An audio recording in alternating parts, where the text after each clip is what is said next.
Tá sem som, meninas. Boa noite, estamos aqui em mais um programa da Amazônia do Brasil. Estamos muito contentes de ser convidadas aqui para entrevistar um convidado muito importante, muito especial. Meu nome é Maria Eugênio, dela é Maria Laura. Já tivemos outras oportunidades de participar aqui do programa. Nós somos aqui da Argentina e estamos aqui trabalhando em conjunto com a Amazônia do Brasil para levar adiante essa batalha que estamos conseguindo. Bom, e o convidado de hoje é um convidado de luxo. Vamos ter aqui conosco, na entrevista de hoje, a famosa promotora da Justiça do Ministério Público do Rio de Janeiro, a doutora Érica da Rocha Figueiredo. Ela é promotora criminal e também é mestre em Ciências Criminais, membro do Ministério Público Processidade, membro da Escola de Altos Estudos de Ciências Criminais, ao mesmo tempo colunista, né, da Tribuna Diária e da revista A Verdade, e ao mesmo tempo aluna do COP, né, do curso do professor Olavo de Carvalho. Seja muito bem-vinda, doutora Érica. Obrigada, meninas. O prazer é todo meu de estar aqui com vocês. E como é que tá aí na Argentina? Muita confusão? Tá um pouco confuso, né? Com esse abre e fecha, lockdown, não lockdown, escola, não escola, realmente está um pouco confuso. Mas estamos aqui na luta e eu acho que a situação aqui deve melhorar, espero, vamos ver. Tomara, Mas é isso. Muito obrigada por aceitar esse convite, é uma honra poder estar aqui entrevistando a senhora. E agora a primeira pauta de hoje será sobre o ativismo judicial. O que a senhora pode discorrer a respeito? Como melhorar o sistema jurídico, evitar essa situação de invasão de competências? E como obter a segurança jurídica nos tempos atuais? Bom, primeiramente, boa noite a todos que estão nos assistindo, boa noite a vocês, meninas, um prazer estar aqui, uma honra poder falar para o Amazônia do Brasil, e o que eu queria falar sobre o ativismo é o seguinte: a gente hoje vê juízes, ministros de tribunais superiores invadindo competências de outros poderes. O que nós chamamos de ativismo, na verdade, é uma postura de criar leis e decretos que não cabe a membros do Poder Judiciário, porque nós não fomos eleitos, né? Eu sou promotora de justiça, nem faço parte do Poder Judiciário em si, eu faço parte do Ministério Público, que é um braço independente, que alguns chamam de Poder Executivo, outros de quarto poder. Mas, independentemente disso, os membros do Poder Judiciário, eles não podem legislar, nem podem dar a interpretação que eles quiserem a determinadas leis, ou agirem como se fossem membros do Executivo querendo baixar determinações, justamente porque eles não tiveram a escolha feita pelo povo para ocuparem seus lugares. Eles fizeram um concurso público, ou tiveram um cargo de nomeação. Então, como eles não são representantes do povo, eles não podem adotar medidas ou tomar posturas que são privativas daqueles que foram eleitos pela vontade popular. Por isso que a gente vive numa democracia. E o que a gente vê hoje, infelizmente, por parte de alguns magistrados, principalmente por parte de ministros dos tribunais superiores, é uma invasão total das competências dos outros poderes, o que fere de morte a divisão tripartidária que a gente tem por ser uma república federativa e impede que a democracia se exerça de forma plena. Esse é o grande problema hoje que eu vejo dentro do Poder Judiciário, na estrutura que nós temos dentro do Brasil de democracia. O que seria possível para resolver isso? Nós precisaríamos usar essa capacidade que o presidente da República tem de nomear ministros para o STF, colocando ali pessoas mais afinadas com essa visão de democracia e contrárias à invasão de poder, né, de um poder pelo outro, e também poderíamos tentar modificar, de alguma forma, o que vem acontecendo nas universidades, que é uma ideologização total, né? Nós, desde a década de 60 do século passado, quando começaram a existir aqueles exilados, esses exilados políticos, quando retornaram ao Brasil, eles começaram a invadir espaços públicos, tanto na cultura, quanto nas artes, quanto nas universidades, na literatura, e o que a gente vê hoje na educação universitária é o fruto dessa ideologização que veio lá de trás, que Antônio Gramsci, que era um grande marxista, já dizia que para você ocupar os espaços e para você dominar uma sociedade, você domina de dentro para fora, né? Você domina pela cabeça das pessoas. Você vai ocupando os espaços de uma forma tão natural que a sociedade nem se percebe, nem se dá conta do que está acontecendo. Quando a sociedade acorda, ela já está totalmente ideologizada, ela já está funcionando de outra maneira, com outros pensamentos, e foi o que aconteceu com as pautas de minorias, que foram ganhando corpo, né? Vocês sabem, o feminismo, os LGBT, essa história de masculinidade tóxica e uma série de outras pautas abortistas. A religião foi sendo cada vez jogada mais para escanteio, e ser religioso ou ser cristão se tornou uma coisa fora de moda, uma coisa, inclusive, passível de críticas dentro do meio social que a pessoa frequenta, e tudo isso foi sendo, as famílias foram sendo destruídas, né, todas aquelas questões atinentes à criação dos filhos, os filhos foram passando a ser delegados para as escolas totalmente ideologizadas também, e isso culminou no que a gente vê hoje, nesse pessoal que sai da faculdade e ocupa cargos públicos dentro do judiciário e do Ministério Público, pessoas que foram ideologizadas desde a faculdade, ou até mesmo antes, e que elas apenas estão reproduzindo o que elas aprenderam. Elas foram ideologizadas lá atrás e agora a consequência que a gente tem é o que a gente está vendo acontecer dentro da nossa justiça. A gente vê uma invasão total de um poder pelo outro, o judiciário totalmente sem limites, interpretam a lei como desejam, agem como querem, não respeitam o fato de não terem sido eleitos para estarem ali, terem cargo vitalício, e por isso não podem legislar, né, porque seria uma injustiça muito grande com os outros poderes, o membro do judiciário ter a mesma prerrogativa dos demais, sendo que não foi eleito, é vitaliciado no cargo. Então, o que a gente vê hoje, gente, no ativismo é isso. A gente teria que dar uma reformulada grande na educação, começando da escola e principalmente na universidade, e as escolhas desses ministros, quando elas fossem feitas pelo presidente, teriam que ser escolhas bem cirúrgicas para ele conseguir colocar nesses cargos pessoas que efetivamente estivessem respeitando a Constituição Federal, não estivessem invadindo os demais poderes, para a gente poder começar aos poucos mudar essa mentalidade que a gente vê hoje dentro do Poder Judiciário. É uma pena, mas é isso que está acontecendo de verdade. Exatamente, querendo ressaltar um pouco, né, as universidades, a educação como base para levar adiante essa mudança. E nós, como universitárias, também podemos compartilhar que a gente vivencia isso no dia a dia, né? Infelizmente, não é algo que acontece só no Brasil, senão que já é algo mundial. Aqui na Argentina isso também está bem marcado. Mas é o que a senhora comentava, que a doutora comentava, temos que começar a mudar isso na base, que é a escola, né? Depois essa mudança vai aumentando. Porque e também é difícil, né? Porque a sociedade está tão ideologizada que até mesmo isso que a gente fala, às vezes não encontra eco, né? Exatamente, porque é tão silencioso que a gente nem percebe. E termina gerando o que é a teoria da espiral de silêncio de Neumann. E justamente o que acontece é que você, por exemplo, que não se identifica com essa maioria, que supostamente se mostra como maioria, porque eles diretamente silenciam os outros. Então você pensa que você é a minoria lá dentro, né? Então exatamente. A gente tem que começar justamente a dar voz a essas pessoas que não tenham medo de manifestar sua postura, de manifestar os valores, de manifestar seus princípios e levar adiante. De não estar na moda, né? Não estar na moda.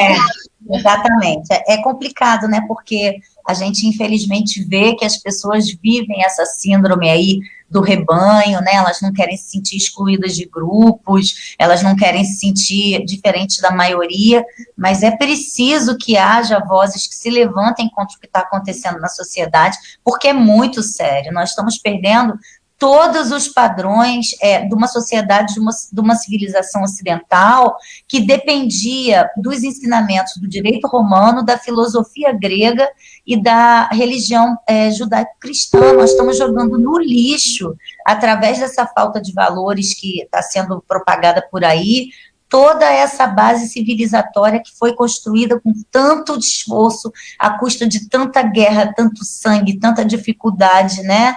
E nós estamos jogando isso tudo fora. É um um horror o que está acontecendo na sociedade, e é no mundo todo, né? Não é prerrogativa do Brasil, da Argentina, isso é uma crise realmente mundial que a gente vive, muito triste. Exatamente. E agora, mudando um pouco de assunto, queríamos falar um pouco sobre a política de desencarceramento que está acontecendo e que é uma prática que não acontece só no Brasil. Novamente, né? Novamente, também aqui na Argentina tivemos casos parecidos de vários criminosos sendo soltos em plena pandemia, mas vamos especificar-nos um pouco mais aí no Brasil. A gente queria saber quais são os riscos que isso gera na segurança pública e tendo um pouco essa relação entre o Fórum de São Paulo e alguns grupos criminosos, algumas fações criminosas, como a Farc, também tendo em conta os movimentos sem terras, os colarinhos em branco. Quais são os riscos para a segurança nacional? Gente, o desencarceramento é mais uma dessas pautas, né, totalmente ideologizada, de se romantizar a figura do criminoso como uma vítima da sociedade e, através de uma postura absolutamente indecente, dar a esses criminosos, muitas vezes de crimes gravíssimos, né, homicídios, estupros, tráfico, depois do cumprimento de 1/6 da pena em regime fechado, há uma progressão de regime. Como a gente não tem no Brasil as colônias agrícolas do regime semiaberto, esse criminoso, muitas vezes, ele é catapultado diretamente para o regime aberto. E aí ele vai para casa com ou sem tornozeleira, se não tiver tornozeleira, vai sem mesmo, né? E assim que ele tem a primeira chance desse contato com a liberdade, ele desaparece e ele volta a praticar o mesmo tipo de crime que ele estava praticando antes, né? Eles não são ressocializados, eles não são vítimas da sociedade, delinquir é uma escolha, e a gente sabe que, infelizmente, o desencarceramento, ele traz uma quebra total do equilíbrio da sociedade, até porque a última fronteira entre a sociedade e o caos é a polícia. Gostem ou não da polícia, é a polícia a última fronteira entre a sociedade e o caos. Então, cada vez que se prende uma pessoa por um crime praticado e essa pessoa é colocada de novo na rua, quebra-se mais um pouco esse equilíbrio. E a gente tem aí, por ano, 60 mil homicídios no Brasil, né, dos quais menos de 5% são solucionados, fora os outros crimes todos.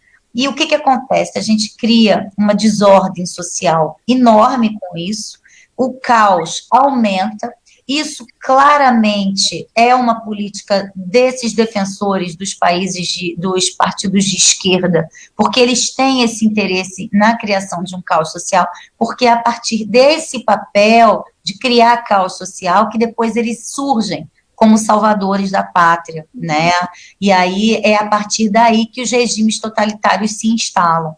Quanto mais caos social, né, melhor. A gente tem visto isso acontecer em relação à pandemia também. Quanto mais caos, quanto mais tudo não funcionar, mais propício ao aparecimento de salvadores da pátria, que na verdade são verdadeiros tiranos, travestidos de salvadores da pátria. A gente está numa situação que fica um ambiente absolutamente propício à vontade para a chegada dos regimes totalitários. Foi assim no século XX, na Alemanha de Hitler, entre guerras, né? E depois da Primeira Guerra, a Europa toda falida, as nações totalmente desacreditadas, muitos mortos, muito desemprego, muita fome, as cidades destruídas, e surgiram vários salvadores da pátria, que eram verdadeiros tiranos, travestidos de heróis nacionais, como Hitler, Mussolini, Stalin, e nós sabemos qual foi o destino desses governos totalitários, o que eles fizeram nas suas nações e com o povo, né? A quantidade de homicídios, o genocídio, né? Assassinato em massa de mais de 100 milhões de pessoas pelo comunismo, mais de 6 milhões de judeus pelo nazismo, e por aí a gente vai, né? Então é muito triste a gente ver que surge no horizonte, diante de uma série de fatores que são estimulados, como a violência, a criminalidade, a falta de valores, né? Agora a pandemia, as pessoas ficando desempregadas, o caos social. A gente sabe que surge um ambiente muito conveniente para que esses discursos retornem. E como a história é cíclica, a gente sabe que as condições para isso acontecer são muito similares a essas do século XX que a gente está tratando aqui, né? É uma pena que muito pouca gente se aperceba disso e não enxergue a iminência do perigo que a gente corre, né? Com tudo isso que vem se passando, e a gente não está impedindo que esse estado de coisas avance, que o caos deixe de avançar, a gente não está bloqueando essas tentativas de disseminação do caos. Não podemos esquecer, né, só para fechar, que um dos irmãos Rockefeller já dizia, né, na década de 90, que só estavam esperando a chegada da crise perfeita. E eu acho que nós hoje temos no mundo a crise perfeita para que uma nova ordem mundial se instale. Ele falava disso, de uma nova ordem mundial, com um governo único, com uma moeda única, no mundo todo, e é o que a gente vê acontecer por aí hoje, né? A pandemia é a nível mundial, o caos é mundial, a desordem é mundial, e não sabemos onde que nós vamos parar com isso, né? Exato, e a gente também pode ver um pouco como na pandemia essa prática se fez mais frequente de soltar os criminosos, e que como muitos desses criminosos que novamente foram pegos eram justos os que foram soltos durante a pandemia. E também, ao mesmo tempo, ver como a justiça é seletiva nesse sentido, porque muitos jornalistas, muitos deputados, no caso Daniel Silveira, né, que eu também, quando buscava sobre a senhora, eu vi que escreveu uma coluna falando sobre o caso do Daniel Silveira, e aí a gente pode ver como a justiça é seletiva, porque nesse caso essas pessoas estão sendo soltas, e outras pessoas que não estão fazendo nada de errado, estão trabalhando, fazendo bem, estão sendo presas, né? Na verdade, Eugênia, o que eu vejo hoje no Brasil é uma seletividade de perseguição aos conservadores. Sim. Ao pessoal de direita, né? Realmente a esquerda tudo, a direita nada. E a gente vê isso claramente nas decisões que vêm sendo tomadas pelos tribunais superiores, nessas prisões arbitrárias, inquéritos sem crime a punir, uma série de desmandos que a gente tem visto acontecer na sociedade e não sabemos onde isso vai parar. E é óbvio que desencarcerar o preso não seria solução durante a pandemia, até porque ele estaria mais seguro lá dentro do presídio do que fora. Aqui fora, Porque aqui fora é mais fácil dele pegar Covid do que lá, já que as visitas foram suspensas, etc. Mas essa política do desencarceramento é uma política totalmente esquerdista, é uma política mesmo de disseminação do caos, de romantização da figura do criminoso, e ela só se volta contra a sociedade o tempo inteiro. A sociedade sempre paga o pato no final. Sempre. Bom, então vamos lá com a próxima pergunta. O que a doutora tem a nos dizer acerca do conflito de competência territorial alegado no STF em casos da Lava Jato e a consequente declaração de anulação dos atos processuais praticados nos processos? No caso de incompetência territorial, não se convalidaria em tese os atos processuais praticados, até mesmo porque não houve apreciação dos processos em diversas instâncias? Claro, Laura, esses processos já tinham sido apreciados por uma série de juízes e de ministros de tribunais superiores, já era pacífico em todas as instâncias por onde eles transitaram, que havia competência de Curitiba, sim, como visa atrativa. O que é visa atrativa? Né? Se você tem um processo inicial que correu por Curitiba, tratando de corrupção na Petrobras, esse processo inicial, ele atrai todos os outros que forem conexos a ele, nos quais você vai aproveitar as mesmas provas daquele. Isso foi analisado por um monte de julgadores e todos disseram que a competência era de Curitiba.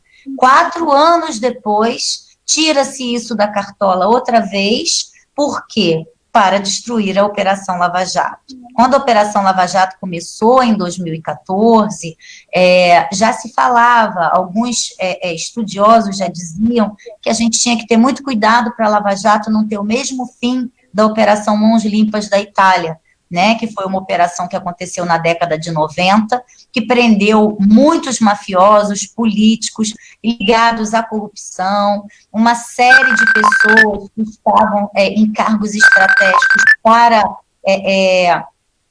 fazerem uma devassa nos cofres públicos na Itália, e houve penas severas, que depois o que aconteceu? Foram aprovando leis que enfraqueciam aquelas punições, foram soltando aquelas pessoas, alguns juízes e procuradores foram perseguidos, exatamente o que a gente viu acontecer com a Lava Jato aqui no Brasil, no decorrer de 2020, de 2021. Então, é muito triste que, como a gente estava falando ainda um pouco atrás, a história se repita, né? Porque se você observa os movimentos, eles acabam sendo os mesmos, né, para impedir que certas coisas tenham êxito. E essas punições de poderosos na Itália, como todas essas punições foram canceladas, os processos foram anulados, também por problemas de competência, por problemas minúsculos, nos quais eles derrubavam a efetividade daqueles processos, anulavam aquelas decisões. Hoje a corrupção na Itália é 3 vezes maior do que naquela época, porque a impunidade ficou evidenciada para a sociedade, e hoje a corrupção é muito maior, e é o que a gente está vendo acontecer aqui no Brasil, porque se todos esses envolvidos, mais de 140, forem inocentados, claro que o crime vai compensar muito mais, porque o criminoso, ele faz uma economia do crime, ele avalia dentro do custo-benefício qual é o ganho que ele tem com aquela prática criminosa. Vou ficar quanto tempo preso e quantos crimes eu vou cometer até ser preso, quanto de dinheiro eu vou ganhar até ser preso, e se eu for preso, quanto tempo ficarei preso. Na economia do crime, na balança do custo-benefício, no Brasil o criminoso está sempre em vantagem, porque ele nunca fica preso o tempo suficiente para que seja punido realmente o que ele praticou. Então, dentro de uma economia do crime, que Peri Chiquida é um especialista nesse tema, explica isso muito bem, sempre o criminoso vai sair ganhando e ele não vai deixar de delinquir, porque vai valer muito a pena, o crime compensa no Brasil. Então, para que ele vai parar de delinquir? É muito triste, mas é verdade, né?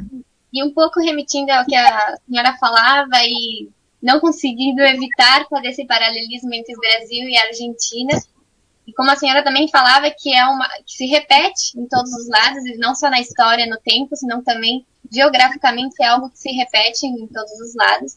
E aqui na Argentina acontece a mesma coisa, porque a gente vê como a família Kirchner também tem uma certa impunidade. Sim. Ultimamente, total.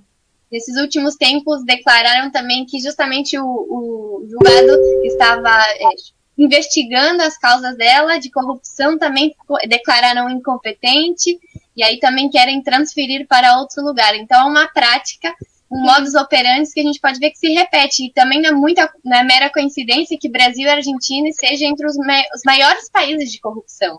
Sim, e a gente vê que hoje na América do Sul tem aí realmente uma invasão da esquerda, né? É uma coisa de maluco que tem acontecido na América do Sul. A América do Sul, ela virou a bola da vez para essas políticas totalitárias se instalarem. Eles querem transformar a América do Sul num bloco comunista de qualquer maneira, como foi com o leste europeu no século passado. E é o que eles chamam como a grande pátria. Exatamente, né?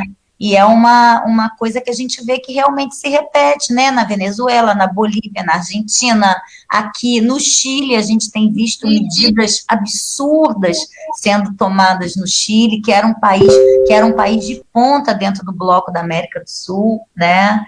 E é muito difícil a gente, para a gente bloquear essa pauta e essas invasões que a gente está vendo acontecerem aí, a gente precisa ter governos conservadores fortes, e vocês veem a resistência que o presidente do Brasil tem enfrentado. É muito difícil, porque há muitos contra, né, e pouquíssimos a favor, né, de um conservadorismo, de uma linha de direita. Então, é uma luta complicada, é uma batalha dura de ser vencida. É difícil.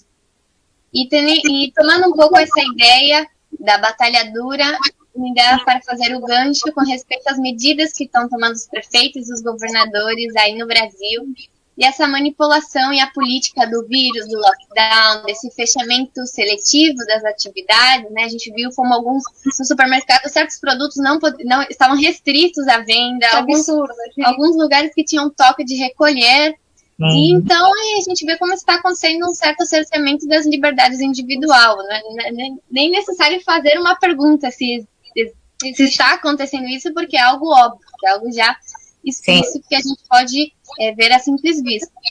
Então, a gente queria perguntar para a senhora, para a doutora, o que acha dos novos movimentos nas assembleias legislativas estaduais. A gente pode ver tanto no caso de São Paulo, Rio de Janeiro, Mato Grosso, Piauí, se não me engano, em Pernambuco também, na qual eles estão tomando algumas medidas, com alguns projetos, né, configurando alguns projetos que justamente configuram esse cerceamento das liberdades individuais, como cadastros dos infratores de regras sanitárias, os passaportes de vacinados. São várias medidas que estão acontecendo e que se está discutindo dentro das assembleias legislativas. Sim, está havendo uma total invasão dos poderes que seriam atribuição do presidente da República. Quando me falam, às vezes, mas nos Estados Unidos, eles também são uma democracia, também divididos em 3 poderes, e lá cada governador pode decidir como fazer dentro do seu estado. Eu falo, mas os Estados Unidos funciona sob o regime de confederação. Nós não somos uma confederação, nós somos uma federação. O que é uma confederação? Autonomia plena aos estados para legislar. Tanto que nos Estados Unidos, num estado pode usar arma, no outro não pode fazer aborto, no outro não pode, porque eles têm autonomia plena legislativa. Somente questões atinentes à nação como um todo são resolvidas pelo presidente da República. Aqui não. Existe apenas autonomia administrativa, financeira e, em alguns casos, legislativa para os estados e municípios, que são submetidos à autoridade e às regras do governo federal. Só que o STF foi lá, removeu essa competência do presidente da República. O presidente aqui tem poder, tem cargo, mas não tem poder, e o STF disse não, cada estado e cada município, sem licitação, vai poder decidir o que quer fazer em relação às regras quanto à pandemia. E aconteceu o que a gente está vendo, além deles estarem comprando o que eles querem sem licitação, sem prestação de contas aos tribunais de contas, né, dos estados e municípios, porque estão sob calamidade pública, eles estão adotando medidas que seriam privativas do presidente da República e que só poderiam ser decretadas em estado de defesa ou estado de sítio. Algumas delas nem em estado de defesa e estado de sítio, né, como esses toques de recolher, essa limitação do ir e vir, essa obrigação de vacinar, nem em estado de defesa e estado de sítio a gente poderia ver certas medidas sendo tomadas. E isso aconteceu porque o STF retirou do governo federal a competência de fazer uma legislação única a respeito da pandemia. Acontece que agora no Brasil, em cada cidade se vive uma realidade. A minha própria cidade, que é Niterói, que fica a 13 quilômetros do Rio de Janeiro, está totalmente fechada há mais de um mês, de novo, já ficou lá no início da pandemia também, né, e a gente tem municípios limítrofes, como São Gonçalo e Rio, onde as coisas estão abertas, né, então a minha cidade, o prefeito mandou fechar alas inteiras de supermercados, igual fizeram no Rio Grande do Sul, e é isso que a gente está vivendo, cada prefeito virou um ditador, né, um monarca absolutista de seu município, né, um investido por Deus naquela função absolutista de decidir a vida dos seus súditos. E a gente está vivendo essa situação que é absolutamente inconstitucional, porque nós somos uma federação e não uma confederação. Quem teria que decidir sobre regras sanitárias que atingem todo o país era o presidente da República, né? Mas o STF invadiu sua competência de judiciário e determinou que o presidente da República não fizesse nada, deixasse ao encargo de prefeitos e governadores. Muito difícil. Aqui na Argentina a gente chama esse caso de senhores feudales, né? Eles são os que organizam seus próprios feudos, como se não se tratasse de uma nação. Eles vão tomando decisões individuais, como se fossem, né, os deuses da verdade. Exatamente. Então, aqui na Argentina é impossível fazer esse paralelismo entre ambos os países, porque é exatamente a mesma coisa. E você vê que por trás de todos esses países que estão vivendo isso, temos uma política esquerdista e totalitária em ação, né, de comunismo forte, né? E é difícil, porque é impossível não fazer uma comparação e uma análise em torno disso, né? Exato, e também, ao mesmo tempo, mostrar como os meios de comunicações colaboram, né? Porque, por exemplo, aqui na Argentina, em nenhum momento os meios de comunicações manifestaram que no Brasil está acontecendo isso, que não, o STF tirou a competência do presidente para tomar uma medida uniforme, unitária para todo o país, para todo o território. Então, diretamente, os meios de comunicações aqui mostram o Bolsonaro como todo principal mundo, né? culpado. Não é só na Argentina, os meios de comunicação mundiais mostram o Bolsonaro como principal culpado da pobreza no Brasil, da nova pobreza que está gerando as medidas restritivas do lockdown.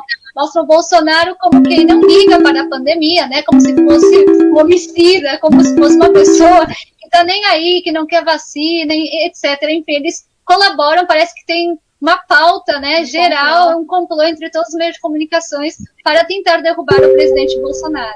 Mas não faziam isso com o Trump também? Também, com certeza. A pandemia nos Estados Unidos acabou. Depois que o presidente agora já não existe. Depois que ele não foi reeleito, acabou, né? Não aparece mais pandemia nos Estados Unidos. Ah, sim. Bom, falando um pouco sobre já o que seria o panorama internacional, eu gostaria de perguntar para a doutora o que nos tem a dizer acerca de estrangeiros atuando em território nacional, como, por exemplo, as ONGs, as ONGs. Porque pesquisando sobre este tema, a gente encontrou alguns artigos escritos, por exemplo, um artigo que foi escrito agora, em 2019, por um professor da Harvard, que falava uma situação hipotética que ocorreria em 2025, em que a Amazônia passaria por um desmatamento e o hipotético presidente norte-americano daria um ultimato ao governo brasileiro para seguir a defender a tese da necessidade de uma intervenção internacional para a proteção do meio ambiente. O que a senhora nos tem a dizer a respeito a isso? Mais uma vez, o que eu vou falar é o que vocês acabaram de falar sobre o governo Bolsonaro, também acontece a respeito de todos os outros assuntos envolvendo o território nacional, inclusive a Amazônia. Nós temos cerca de 80% do território de reservas verdes preservado no Brasil. A gente hoje é responsável por uma exportação de produtos agrícolas, né, uma produção agrícola e também por uma pecuária de ponta que está mantendo o país em primeiro lugar no topo dos países fornecedores de alimentos, mesmo durante a pandemia. E a mesma coisa acontece com a Amazônia. A Amazônia é muito preservada, a gente tem muitas reservas indígenas, o território, as pessoas que são de lá, das regiões ribeirinhas ou das grandes propriedades, elas não podem cortar sem reflorestar árvores, elas têm que se responsabilizar, os proprietários só podem usar uma parte dos seus terrenos, não podem usar todo, eles têm uma área de preservação ambiental enorme dentro de suas fazendas, a gente tem uma preservação muito grande, a maior área verde do mundo, provavelmente é a Amazônia, mas a gente só ouve falar como se o território estivesse sendo totalmente desmatado, como se o Brasil estivesse ficando sem verde, e como se a gente tivesse apenas depredação e todo tipo de situação que põe em risco o meio ambiente mundial, quando não é isso que a gente observa na prática, né? É uma pena, porque a imprensa... As girafas estão morrendo, né? As girafas estão morrendo. A imprensa é totalmente tendenciosa, gente. É muito difícil lidar com essa imprensa que a gente tem, que é uma imprensa que é dominada por esses magnatas aí que querem mandar no mundo. Todos eles são donos dos maiores veículos de comunicação e a pauta deles é única, é provocar o caos para dominar, de vida para conquistar, né? Já dizia Sun Tzu lá na Arte da Guerra, né? De vida para conquistar. E é isso que eles fazem. Eles tentam criar essa polarização, eles estão acima dessa polarização, eles estão acima dessas brigas, eles não estão nem aí para quem é direita, eles vão mandar no mundo, entendeu? Mas eles dividem para dominar. É assim que funciona. Sim, então aí a gente novamente pode ver como os meios de comunicações, né, têm uma prática muito importante no que se refere a isso, e ao mesmo tempo como isso funciona, como a gente estava referindo no começo, dessa ideia de adoutrinar as pessoas, porque a televisão também, não é só no âmbito da educação, né? A educação também é onde as pessoas escolhem se informar. do que acontece no dia a dia. E é uma forma também de adoutrinar, de falar que tudo que está acontecendo na Amazônia, atribuir essa responsabilidade ao presidente Bolsonaro, ao mesmo tempo mentir sobre os fatos que estão acontecendo lá. Então, e com apoio também de figuras, né, como a Greta Thunberg, como o próprio presidente da França, Macron, que publicou uma foto fake da Amazônia naquele momento. E, se eu não me engano, a foto era do Rio Grande do Sul. Eu não lembro exatamente, e de outro ano também, enfim. Gente, tá tudo errado, né? Essa pirralha faltando aula para defender a Amazônia, não deve nem arrumar o próprio quarto. Né? Sim, foi, quer mudar o mundo, sabe? Tá tudo errado, tá tudo errado. Né? Ou somos nós, ou é o mundo. Às vezes eu fico nessa dúvida. Eu tenho certeza que não estou errada, não. É o mundo. Então, eu não ia fazer isso, não. Ia para a escola estudar, né? Aproveitar a idade que tem e começar a arrumar o quarto, lavar o copo, antes de querer mudar o mundo, né? Ah, sim. Então, a gente vê que existe uma clara campanha mediática internacional pedindo por essa intervenção, né, no nosso país, no nosso território, tanto na questão ambiental, como quanto a questão humanitária da pandemia. Agora, por exemplo, estão querendo esse requerimento da CPI aí no Brasil. Nos Estados Unidos também tivemos o caso do requerimento da CPI no Congresso norte-americano, entre outros casos. Também tendo em consideração que nesses dias foi o Dia Internacional da Terra, que teve a reunião entre os países, na qual eles trataram a temática do meio ambiente, e aí mesmo tanto Bolsonaro como o ministro do Meio Ambiente mostrou que o Brasil está receptivo em receber ajuda, já que tanto eles se preocupam. Sim, muita ajuda, né? Eles se preocupam tanto, mas ajudar que é bom, ninguém quer. É isso aí. Ninguém quer. Bom, e por último, também gostaríamos de perguntar para a doutora sobre as agências de inteligência estrangeiras, como se foi de conhecimento nesses últimos dias, que se reportou que foram encontrados 5 dispositivos de clonagem em aparelhos celulares, e que pela natureza dos aparelhos, provavelmente os mesmos seriam da propriedade de um governo estrangeiro. Então, novamente apelando a essa intervenção internacional no território brasileiro. Sim, a gente tem sofrido todo tipo de revés, tanto político, né, quanto institucional, e eu acho que realmente, por o Brasil hoje ser um dos poucos países com pauta conservadora, e um dos poucos países que não quer entrar nessa discussão dessa pauta mundial, que tantos países se curvam a isso com tanta facilidade, a gente acaba ficando refém de um monte de atitudes, inclusive essas, espionagem, clonagem de telefone, movimentos internacionais e ONGs estrangeiras querendo se meter aqui e dar palpite no que vai ser feito, resolvido. As soberanias, né, das nações, elas ficaram muito relativizadas depois que esses grandes organismos internacionais como ONU, OMS, um monte de ONGs, tribunais internacionais, tudo isso atua como uma mitigação, uma minimização da soberania dos países, porque justamente acabar com as fronteiras e tornar tudo uma coisa só é uma proposta de um governo globalizado e de uma nova ordem mundial. Quando a gente fala isso, as pessoas acham que isso é teoria da conspiração, que é mania de perseguição, mas não é, gente. Basta a gente observar como que todas as grandes empresas, as mais poderosas, tanto de comunicação como as de informação, né, que são as redes sociais, como os grandes bancos, estão todos nas mãos de, no máximo, 200 famílias no mundo.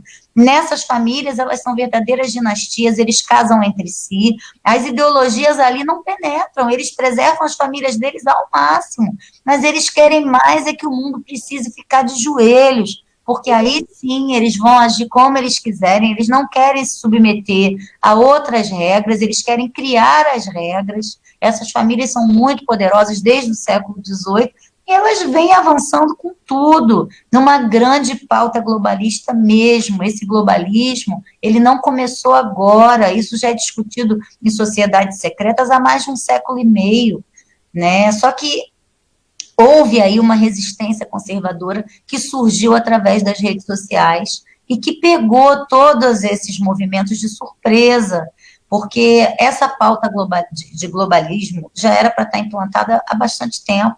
Na virada do século XX para XXI, ela já estaria implantada, mas eles foram surpreendidos por uma reação conservadora que eles não esperavam. Então, é claro que quem deseja o globalismo, tem muito mais gente que deseja do que não deseja, vai perseguir quem não deseja, né? Outro dia eu escrevi um artigo, por exemplo, sobre os juízes que não se curvaram a Hitler na época do cerco a Berlim, né? Os juízes que foram contra o que Hitler fazia, aqueles fuzilamentos sumários, sem julgamento, tribunais de exceção, eles foram expulsos, perseguidos, mortos, enviados a campos de concentração.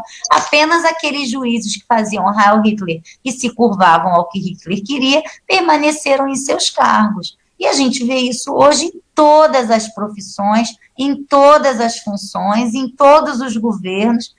Quem não se curva a pautas globalistas provavelmente sofre algum tipo de perseguição, porque o que acontece hoje é uma verdadeira lavagem cerebral de que isso é o melhor para o mundo, quando, na verdade, destruir os 3 pilares da civilização, que são a religião, o direito romano e a filosofia grega, isso não tem como dar certo. A civilização se pauta nesses 3 pilares. Não tem como isso funcionar. E é nos pilares que eles realmente estão batendo para ruir tudo. E vai ficar uma situação insustentável daqui a pouco, né? Então, temos que ter resistência conservadora, sim. Precisamos de governos conservadores, precisamos de divulgação dos ideais conservadores, porque foi através da rede social que os conservadores se identificaram, se encontraram no mundo. Vocês estão num lugar do mundo, eu estou no outro, o Cazu está no outro, nós estamos aqui conversando, né, possibilitando isso. Então, isso só foi possível através da rede social. Então, a gente tem que fazer o movimento conservador ganhar corpo, e onde quer que ele ganhe corpo, ele é muito combatido, como foi nos Estados Unidos, através do presidente Trump, né? O quanto esse homem foi perseguido, o quanto o movimento conservador foi combatido, quanto a imprensa, os outros políticos, né, ficaram contra ele, porque realmente é um movimento muito forte, esse movimento de globalismo, e o conservadorismo é a pedra no sapato do globalismo. A verdade é essa.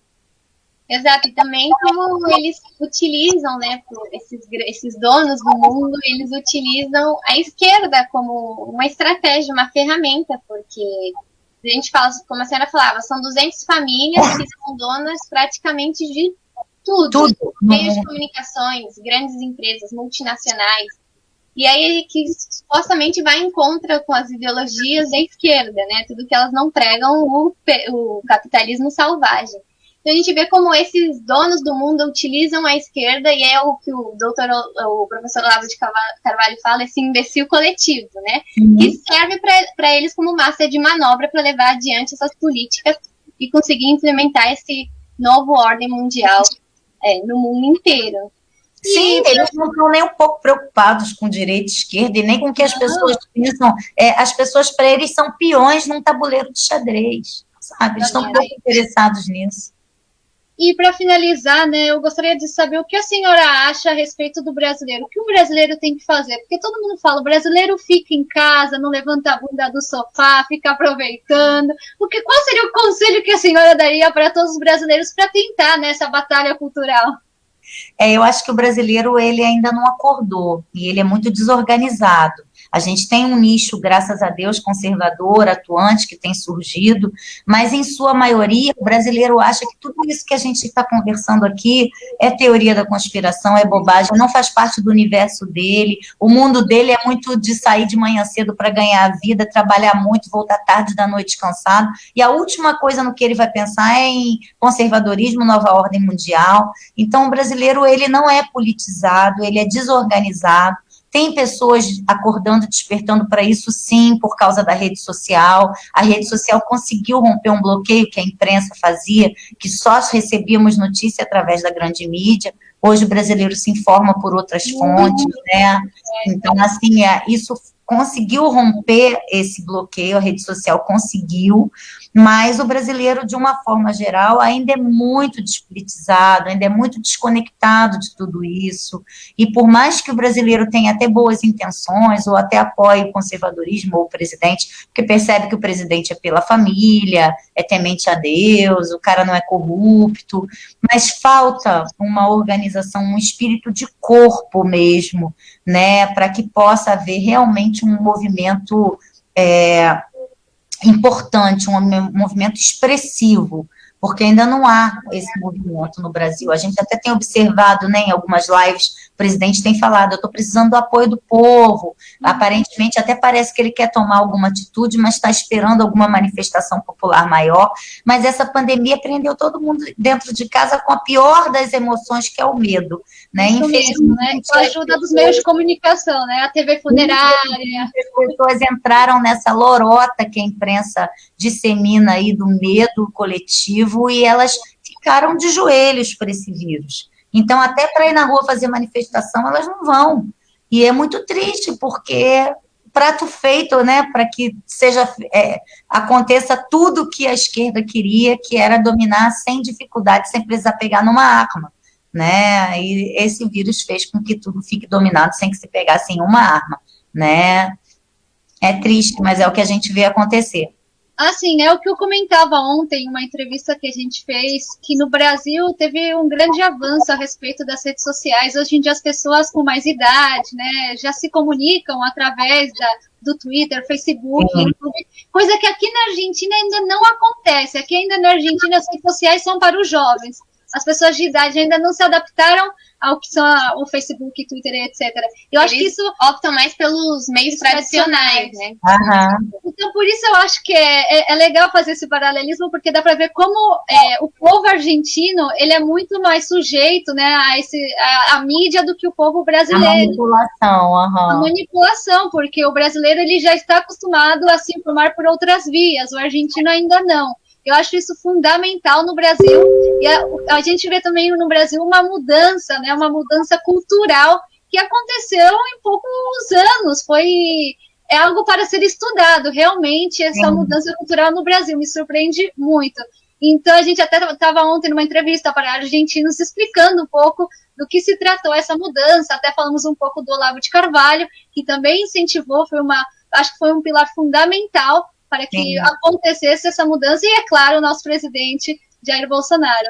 E também a gente gostaria, para finalizar agora mesmo de vez, quais seriam as considerações ou quais seriam as suas palavras para as novas gerações? Porque, de uma certa forma, as pessoas mais de idade têm ainda um intuito mais conservador, e as novas gerações são as que estão tendo mais... que querem ficar na moda, né? Um viés esquerdista, o Black Lives Matter, LGBT.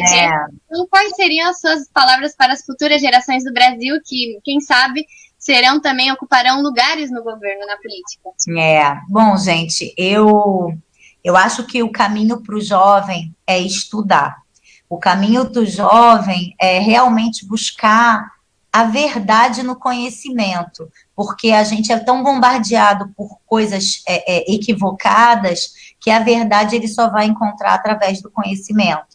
Eu fiz um Instagram público, né? O meu Instagram é Erika R. Fig, Erika com K, e o meu Instagram eu faço posts diários sobre filosofia, porque era uma forma que eu tinha de descomplicar a filosofia para o jovem, para que o jovem pudesse ler algumas frases de filosofia que ele não entendesse, e embaixo das frases eu faço um texto de segunda a sexta, explicando o que aquela frase quer dizer e no que ela se aplica ao nosso dia a dia.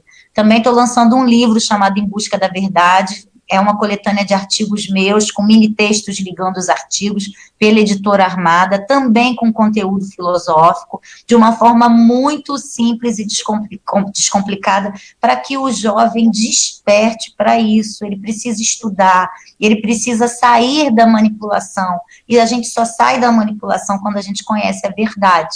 E a verdade a gente só pode conhecer através do conhecimento. O conhecimento é igual a pílula do Matrix, depois que você toma, tudo se modifica, nunca mais você consegue voltar ao que você era, né? Então, o conhecimento tem esse poder, transformar a vida das pessoas, fazer com que as pessoas pensem, elas enxerguem as coisas através da cortina de fumaça que se coloca na realidade, né? Então, o que eu posso dizer para as gerações que estão por vir ou as que estão aí é estudem. Não é difícil. Hoje existem tantas ferramentas, hoje tem tanta coisa boa. Não gosta de ler? Assiste live, uma live, né? Vídeo, sabe? O Brasil Paralelo é um canal que tem Excelente. tanto curso maravilhoso, tanta informação. Entra no curso do professor Olavo, R$60 por mês, né? Você vai ter uma troca intelectual imensa, tem grupos do COF, né? Então, assim, tem tanta coisa que dá para se fazer hoje, que você pode aproveitar o seu tempo livre, você não precisa estar ligado na televisão, você pode estar numa rede social ou estar através do seu computador buscando conhecimento. O que eu diria, gente, para as gerações de hoje, de jovens de hoje, é isso, estudar, buscar a verdade do conhecimento. Isso é isso mesmo? Eu tenho que acreditar no que os meus olhos veem ou no que estão me dizendo, né? Aquela perguntinha básica. E vai atrás da verdade, porque a verdade, ela liberta, né? Ela abre todo um mundo de possibilidades. Então, é muito importante, é muito bonito ver meninas novas como vocês, querendo conhecer cada vez mais, disseminando conhecimento, mostrando a verdade. Vocês estudam, vocês dividem o seu conhecimento. Isso é muito raro hoje em dia. O jovem não quer estudar, ele é preguiçoso, os jovens estão fracos, né? A gente acabou criando gerações de fracos, de mimados, né? E tempos fáceis geram homens fracos. E o que a gente está vendo aí é isso. São pessoas que não sabem o que é propósito de vida, não sabem o que estão fazendo aqui na Terra, qual o seu propósito, qual o sentido da vida, o seu objetivo. E é preciso amadurecer, precisa evoluir, isso a gente só consegue através do conhecimento. Então, se eu tivesse alguma coisa para deixar como conselho, dica, é isso, conhecimento. Conhecimento é poder, conhecimento é tudo. Né? O conhecimento é o que torna a gente diferente, né? E especial. É só o conhecimento, mais nada, né? Com certeza, com certeza. Então, bom, muito obrigada, doutora Érica, por essa entrevista maravilhosa. Foi um prazer conhecê-la. E antes das considerações finais, e que a senhora também irá compartilhar com todas as pessoas que estão vendo a gente hoje nas redes sociais, vamos dar 3 avisos rapidinho. O primeiro é que o canal oficial da Amazônia do Brasil recebeu nesta semana o seu primeiro strike da plataforma YouTube, em razão da publicação de um vídeo do presidente Donald Trump, e por esse motivo o canal foi suspenso por 7 dias. É um pouco da censura que a gente já estava comentando aqui com vocês, né? Que realmente as redes sociais nos deram liberdades, mas também já começaram a censurar quem não respeita essa agenda global. E a suspensão acabará na próxima quarta-feira. E o vídeo foi daquele último discurso do presidente Trump, quando ele desce da aeronave e fala com seus eleitores que, inconformados, seguem para o Capitólio, e acabou resultando em tumulto. A plataforma classificou esse vídeo como violento e relacionado à organização criminosa. Ao mesmo tempo, então, devido a essa censura, nós queríamos avisar que o programa Um Ponto de Vista, que é esse programa que vocês estão acompanhando, passará a ter, então, seu próprio canal no YouTube. Então, por favor, não deixem de se inscrever no nosso novo canal e, ao mesmo tempo, seguir a Amazônia do Brasil para continuar acompanhando tudo que se publica lá. Ao mesmo tempo, a gente quer reafirmar aqui para vocês que na próxima quarta-feira haverá uma estreia do primeiro mini documentário da Amazônia do Brasil Filmes, que é um documentário que está sendo trabalhando com muito esforço, muita dedicação e muito amor para vocês, na qual será chamado Lockdown, a realidade das comunidades do Rio de Janeiro, que estará dirigida justamente por muitos dos principais integrantes daqui da Amazônia do Brasil, que é o Rolf Muller e o Kazu, e tendo também como assistência da edição e produção do Dr. Reinaldo Brizola, Analia Campos, Rafael Strong, Milka e Neide. Então vocês verão em primeira mão aqui, no ponto de vista, o teaser do documentário que estaremos mostrando aqui para vocês na sequência. Mas antes disso, as considerações da doutora. Meninas, eu queria agradecer muito a oportunidade de estar aqui com vocês. Obrigada, adorei. Vocês são duas lindas. Muito obrigada. Muito obrigada pela oportunidade. Quero agradecer ao Kazu da Amazônia do Brasil, que foi quem me convidou para ser entrevistada por vocês. Me colocar à disposição sempre que quiserem.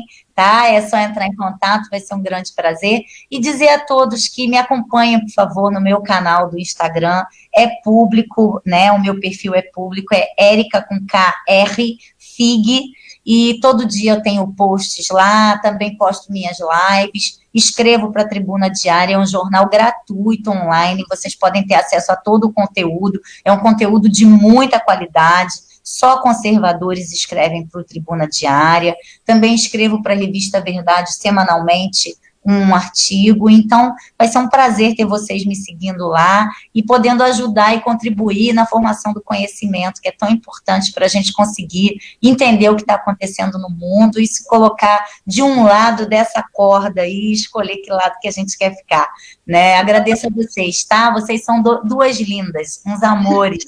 Obrigada mesmo, tá? E boa sorte aí na Argentina, né? Muito obrigada, doutora. E muito obrigada, Cazu, também pelo espaço. Vamos fazer parte dessa grande equipe, né, nessa luta que levamos adiante diariamente. Então, deixamos aqui com vocês o teaser do novo documentário, que é a nova produção do Amazônia do Brasil.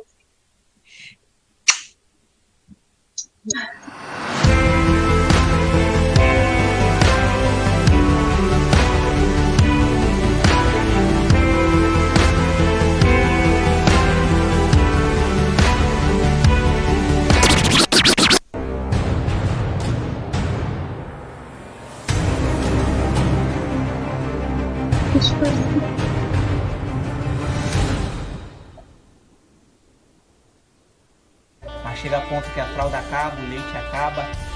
E aí, galera, olha só, queria mostrar uma coisa para né? Os irmãos aí trouxeram essa cesta básica para poder suprir mais um mês. vocês. Aqui tem uma farmácia. Bom, aqui na Mangueira, a gente acabou de levar os... Até segunda-feira a papelaria tá fechada. A gente tem que se virar para poder, né, tá levando para nossos filhos. Então, e olha lá se esse filho da puta. Então, para muitos aí que ficam pregando tanto fico em casa, essa é a nossa realidade. Ó, gente, tô meio sem fôlego. 30%. Que já é pouco, né? Só no aluguel é R$700, essa situação. Eu venho trazer a outra parte da doação que a gente... E teu salário foi reduzido em quantos por Meu cento? salário foi reduzido em 30%. A gente montou aqui um kit com... Se fosse a ajuda da igreja, dos irmãos, a sua ajuda que está aqui trazendo esse alimento para nós, e vocês que contribuíram, talvez nós estaremos passando até por necessidade. Não tem como, não tem como. Botar. Não parem de comer, mês que vem, se Deus quiser, a gente está aqui de novo. Se preocupam com o próximo. Então, assim, essa é a nossa realidade. Antes das pessoas falarem, fica em casa, vem aqui visitar a comunidade, olhar, ver o que a gente está precisando, o que a gente está necessitando. Ele mora aqui na comunidade também.